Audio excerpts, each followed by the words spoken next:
आदाब नाजरीन, T news के इस खुसूसी प्रोग्राम गोल्डन तेलंगाना में आप तमाम का खैर मकदम है।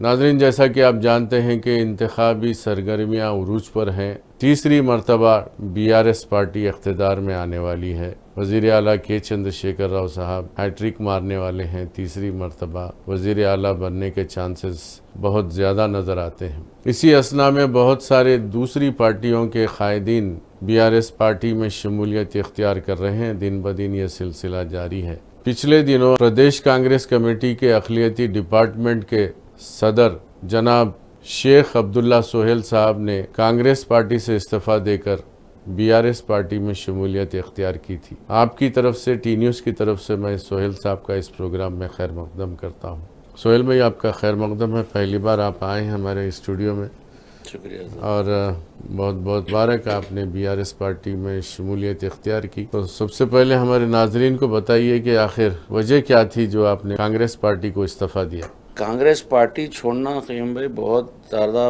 पेनफुल डिसीजन था मेरा जी। हम जो कांग्रेस पार्टी की आइडियोलॉजी के साथ जो रहते थे, आज वो आइडियोलॉजी गुम हो गई है कांग्रेस पार्टी में। पिछले मैं जिस दिन रिज़ाइन दिया उससे एक सेकेंड लिस्ट जारी होने से पहले एक 20 दिन से मैं कंटिन्यूसली हाईकमांड से टच में हूँ। मैं कुछ सीटें हैं जिस पे बता रहा था कि यहाँ पर आदिलाबाद साजिद खान को देना बेहतर रहता है, महबूबनगर में और चार मीनार के और ये हैदराबाद के।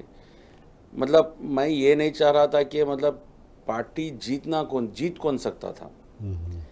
माइनॉरिटी या नॉन माइनॉरिटी की बात नहीं थी। जैसे अंबरपेट में जो है नुती श्रीकांत बहुत अच्छा काम किए थे। पिछले 4-5 साल से वो बंदा वही कॉन्स्टिट्यूंसी में अच्छी मेहनत कर रहा था। वो एक सीट के बारे में मैं ज़्यादा उनसे वो कर रहा था कि मैं एज ए माइनॉरिटी चेयरमैन, मैं माइनॉरिटी को रिप्रेजेंट करना ज़रूरी नहीं है। मैं कांग्रेस पार्टी का लॉयल आदमी हूँ। मैं जो कांग्रेस जीतने के बाद जो सीट हमको मिल सकते, मैं उस पर ज़्यादा फोकस कर रहा था। जुबली हिल्स पे जो है विष्णुवर्धन रेड्डी एक PJ रेड्डी के बेटे हैं, बहुत ज़्यादा सर्वेमैन का नाम है, एक बड़ी शख्सियत है और अच्छा काम भी कर रहे थे।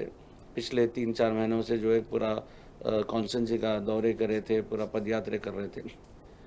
अजहरुद्दीन को बात करें कि बता रहे हैं कि अजहरुद्दीन को टिकट देने की वजह से सोहेल नाराज़ हो गया। अजहरुद्दीन की वजह से मैं नाराज़ नहीं हुआ।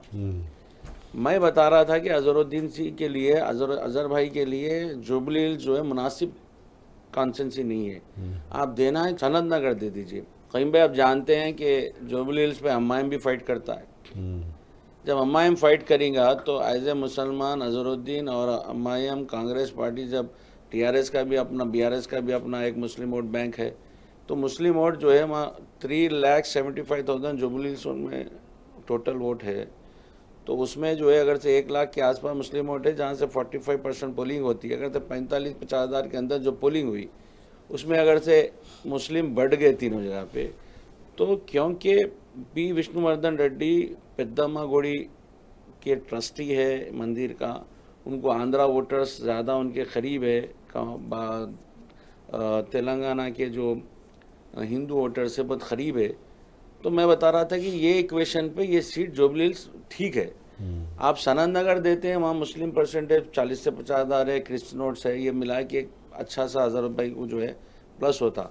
मगर टोटली दिल्ली में ऐसा हो गया क़य्यूम भाई कि हमारा जो PCC प्रेसिडेंट है वो 2 इक्वेशन पे टिकट बांटे। या तो आपको BJP का आपको लेबल लगा हुआ होना, BJP की तरफ से रिकमेंड रहना, दूसरा या फिर आप पैसे वाले होना। पैसे आप देखिए 100 सीट जो डिक्लेयर हुए उसमें से आपको मैं टिक करके बता दूंगा कि 25 से 28 सीट ऐसे हैं जो सिर्फ और सिर्फ ये 2 कैटेगरीज पे केस हुए। तो मैं हमेशा पहली लिस्ट में भी जो गड़बड़ी हुई उस पर भी मैं बराबर तनकीद कर रहा था, ओपनली नहीं कर रहा था, क्योंकि कांग्रेस की आइडियोलॉजी है हाईकमांड को अपनी तकलीफ बयान करना। तो मैं बराबर हाईकमांड को जो है अपनी बात रख रहा था। मैं बता रहा था कि ये गलत हुआ, ये गलत हुआ। वहाँ से मेरे को बराबर ये कहा जा रहा था कि सोहेल भाई हम बात कर रहे हैं, हम हो जाएगा, आप परेशान मत हो जाएगा, हम बात कर रहे हैं, हाईकमांड से बात कर रहे हैं। आप मेरे व्हाट्सएप पे मैं मैसेजेस बता देता हूँ, मैं आपको लोग कुछ कुछ बता रहे, मगर कंटिन्यूसली मैं जो सीटों के बारे में पूछ रहा था मेरे पूरे हाईकमांड्स को भिजाए सो व्हाट्सएप पे नामों के साथ, कंसंसी के साथ, नंबरों के साथ है। मगर जब मेरे को आखिरी के 2-4 दिन तो ऐसा हो गया कि मैं जिस पार्टी में अपना इतना वक्त दे दिया, मेरे बच्चे बड़े हो गए, मेरे को देखते हुए कांग्रेस के कंडवा देखते देखते मेरे बच्चे बड़े हो गए, और मैं कई जनों को कांग्रेस पार्टी में लाया। आज वो कांग्रेस जो है इतना, मतलब, तो मैं आपको बताना चाह रहा हूँ ये कहाँ है। पैराशूट के पूरे टिकट्स मिल गए, और जो लीडर्स आपके पास दिन रात आपकी पॉलिसीज ले आके आवाम के बीच में गए, आपकी तकलीफ में आपके साथ थे, ईडी के सेक्शन के टाइम पे आपके साथ थे, आपके वालदा के साथ थे, आप एक 2-4 लोगों की सुनते हुए जो है ना आप डिसीजन ही नहीं ले सक रहे। नाज़रीन, आपका फिर एक बार खैर मकदम है इस खुसूसी प्रोग्राम गोल्डन तेलंगाना में। आज हमारे पास मेहमान हैं शेख अब्दुल्ला सोहेल साहब, जो कभी कांग्रेस पार्टी में अक़लियती डिपार्टमेंट के सदर हुआ करते थे। आज हमारे साथ हैं, बीआरएस पार्टी में उन्होंने शमूलियत इख्तियार की। आइए उनसे गुफ्तगू का सिलसिला आगे बढ़ाते हैं। तो ये तो हो गया कांग्रेस का, भी आप बताइए कि बीआरएस पार्टी ने आपको क्या इम्प्रेस किया जो आप बीआरएस पार्टी में आई? मैं बीआरएस पार्टी में जब मैं रिज़ाइन देने के 1-2 दिन बाद जब केटीआर साहब से मुलाकात हुई हमारे श्रवण भाई के ज़रिए, तो मैं 2 चीज़, हालांकि मैं जब कांग्रेस में था तो ये 2 चीज़ को मैं मानता था कि पिछले 9.5 साल में कोई दंगा, कोई फसाद, यहाँ आपको सबसे बड़ी मिसाल मिलती है मिलादुन नबी। एक ही दिन मिलादुन नबी का दिन एक था, गणेश फेस्टिवल एक था, तो जिस तरह से टैकल किया गया, जिस तरह से रोका गया, सबसे ज़्यादा जो है आपकी शरीयत और आपकी जानो माल की इज़्ज़त बहुत बड़ी मायने रखती है। ये है तो सब चीज़ें हैं, ये है तो आपको जो है पॉलिसीज है, ये है तो आपको गवर्नमेंट के फ़ायदे है, ये ही नहीं है तो कुछ भी क्या मिलेंगे आपको। तो जब मैं ओवरऑल जब देखा कि मैं एक चीज़ से बहुत अच्छा मुतासिर हुआ था कि भाई हम जिस तरह से जी रहे उसमें आज़ादी है। हम क्या खाते, क्या पीते, कैसे सोते, कैसा उड़ते, हम निकाह कैसा करते, निकाह कैसा हमारा होता, हमारे बच्चियां बुरखे में रहते, मतलब पर्दे में है, कहीं भी जा सकते आ सकते। आधी रात में अमूमन जानते हैदराबाद का कल्चर है कि मुसलमान फंक्शन में तो 10 साढ़े 10 बजे फंक्शन शुरू होता, तो ख़त्म होने की तारीख टाइम तो जो उसका 1-2 बजे से पहले तो है नहीं। तो आप देखिए ओला ड्राइवर्स पे लोग, बच्चियाँ हमारे कारां बुक करके सुकून से जा रहे आ रहे, यानी वो जो दूसरे स्टेटों में जो मिसाल है ना बॉस, यहाँ पर बिल्कुल नहीं है।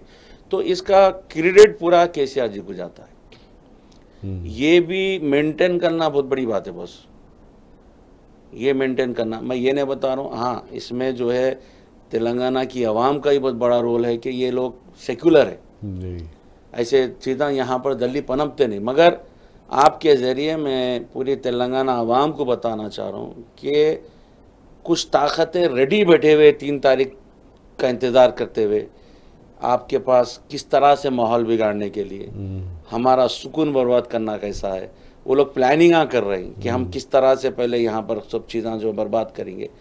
खुदारा उसके लिए देखते हुए 30 तारीख के दिन अपना फैसले का जो है फैसला करने से पहले एक लम्हा, अगर से आप अपने घरों में हैं तो अपने मासूम बच्चों को ज़रूर देखना कि हमारा तुम्हारा तो यहाँ तक कुछ भी जैसा भी गुजर गया, ये आने वाली नस्ल है, इसको तेलंगाना में कैसा महफूज रहना है वो देखते हुए वोट डालना। बस वो एक चीज़ मेरे को बहुत मुतासिर करी। रहा पॉलिसी की बात है तो जितना 9.5 साल में केसीआर साहब कर सकते उसमें सबसे ज़्यादा इम्प्रेस रेसिडेंशियल स्कूल किया। जी हाँ, बेशक। जो करीब मैं समझता हूँ 1 लाख के आसपास जो है बच्चे हॉस्टल में रह के तालीम ले रहे बॉस। जी हाँ। अगर से आप किसी एक ख़ानदान को 5 लाख की मदद कर रहे और उसको वही तालीम वही ख़ानदान के किसी बच्ची को आप पढ़ा दे रहे तो 5 लाख से ज़्यादा होते पास, बिल्कुल, क्योंकि वो एक ख़ानदान आने वाला जनरेशन सेट हो जाता। तो ये जो काम हो रहा और 25,000 बच्चे जूनियर कॉलेज में पढ़ रहे रेजिडेंशियल के, ये बड़ा अचीवमेंट है, ये कोई मजाक नहीं है। और ये इंडिया में कई मिसाल नहीं है। कई बच्चों को मेडिसिन में एडमिशन मिला है। हाँ, ये प्लस है 4% रिजर्वेशन के हिसाब से, ये प्लस है। आप ये रिजर्वेशन में बच्चे मेडिकल में जा रहे वो जा रहे, मगर गवर्नमेंट जो पढ़ा रही अपने खर्चे में, अपने मतलब रेजिडेंशियल हॉस्टल्स रखते हुए जो पढ़ा रही, ये बहुत बड़ा है। क्योंकि हमारी कौम को अगर से कलम दे दिया गया तो रास्ता उन्होंने बना लेंगे, बेशक आने वाला वक्त उन्होंने तय कर लेंगे। तो ये सबसे बड़ी चीज़ है जो केसीआर साहब की मेरे को बहुत अफेक्ट करी। भाई अक्सर कहा करते हैं बड़े लोग के किसी कौम को तबाह करना है तो उसे पेन खींच लो, पेन खींच लो, तालीम से दूर कर दो। तो तालीम में देखिए आप इतना पावर होता है कि अगर आज देखिए वैसे भी तालीम इतनी हार्ड हो गई कि माँ बाप दोनों पढ़े लिखे रहना ज़रूरी हो गया है। क्योंकि आजकल वर्क टू होम हो गया, प्रोजेक्ट्स हो गए, बच्चों को दे रहे, तो माँ अगर से पढ़ी लिखी रही तो बच्चों को डील कर लेने में, उनकी पढ़ाई में मदद करने में आसानी हो जाएगी। और कोई भी घर, कोई भी मतलब कोई भी मज़हब की औरत हो, या हिंदू हो, मुसलमान हो, क्रिश्चियन हो, ईसाई हो, बुद्धिस्ट हो, कोई भी हो, वो लड़ाई झगड़े की तरफ अपने बच्चों को नहीं भेजेगी। वो चाहेगी कि मेरा बच्चा अच्छा पढ़ना। अभी मैं दौरा कर रहा था ज़हीराबाद वगैरह, तो उनके भी डबल बेडरूम घर भी मिला उनको, शादी मुबारक भी मिला, पेंशन भी मिल रहा, उनके बच्चे टिमरिस में हैं, पढ़ रहे हैं। तो वो बता रहे थे कि भाई छुट्टियों में बच्चे आते तो हमारे को डर होता। क्यों बोले तो हम उस तरह का माहौल नहीं दे सक रहे, उस तरह का खाना नहीं दे सक रहे हम लोग। और जब भी वो बच्चे आते हैं घर को इंटीरियर से ज़बरदस्त डिज़ाइन करके जाते हैं। देखिए बिल्कुल, आप देखिए, आप अगर से आप अपने बच्चों को जो है ना, जो माहौल में रखेंगे, डिसिप्लिन माहौल में मिलाएंगे, और वहाँ पर सबसे खूबसूरती ये बात हो रही कि मैं जो देखा कि नमाज के तरीक़े भी बताए जा रहे हैं, जो माँ बाप की जो तवज्जो होना चाहिए जिस चीज़ पे, दुनियावी तालीम तो है, आखिरत बहुत ज़रूरी है, तो उस पर भी जब अगर से आपको वहाँ आपके बच्चों को जब अगर से फोकस हो रहा, तो ये बहुत बड़ा कारनामा है केसीआर। बेशक, ये मजाक नहीं है, ज़िंदगी बना रहे हैं ना ये आपके बच्चों के साथ। बल्कि तेलंगाना को अब देखिए, आप अभी डबल बेडरूम की बात करें, आप कांग्रेस के ज़माने में भी इंदिरा हाउसेस दिए, राजीव गांधी हाउसेस दिए, मगर फिर जब तेलंगाना आई तो भी लोगों को फिर क्यों घर की ज़रूरत है?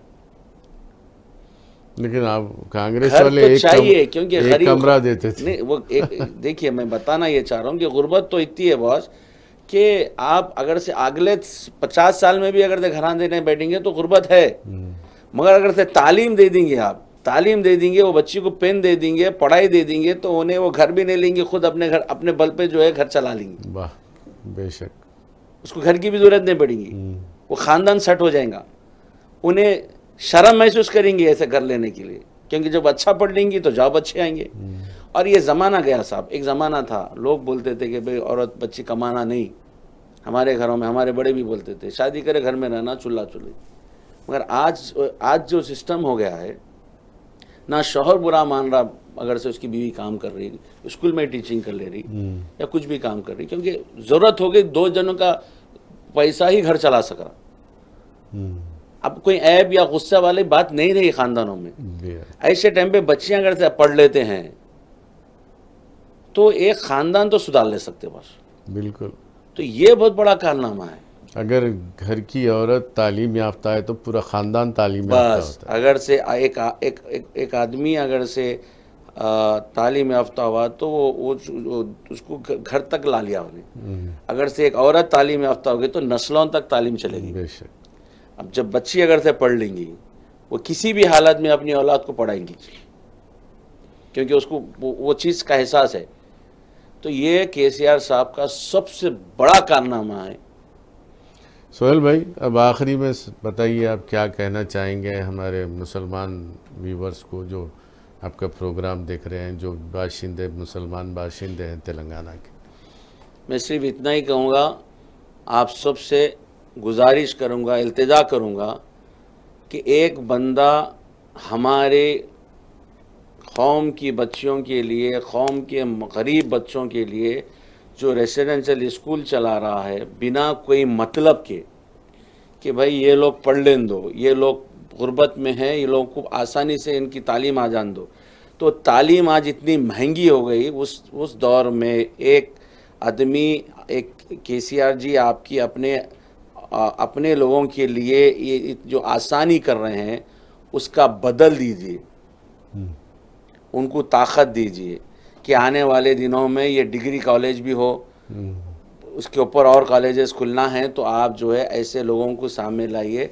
सेकुलर लीडर के लिए आप वोट डालिए। हमारे आने वाले दिनों में हमारी हिफाजत के लिए, हमारे बच्चों की नस्लों की तालीम के लिए आप एक अच्छा फ़ैसला करिए आने वाले दिनों में 30 तारीख के दिन, ताकि आपको अपनी नस्लों के सामने शर्मिंदा ना होना पड़े कि एक वक्त था, एक हमको जब दिया गया था अल्लाह ताला की तरफ से मौका कि जो है आप चुनो सरकार, तो आप ऐसी सरकार चुनो जो आपकी अपनी हो, आपके नस्लों की हो और आपकी अपने वजूद की हिफाजत की हो। तो नाज़रीन, वक्त और इजाज़त नहीं देता, हालांकि बहुत कुछ और बाकी था बात करने के लिए। इंशाअल्लाह अगले प्रोग्राम में फिर सोहेल साहब को तकलीफ़ देंगे। अब दीजिए इजाज़त क़य्यूम अनवर को। आपकी तरफ से, टी न्यूज़ की तरफ से मैं शेख अब्दुल्ला सोहेल साहब का तहे दिल से शुक्रिया अदा करता हूँ। अब देखते रहिए टी न्यूज़, तेलंगाना के दिल की धड़कन।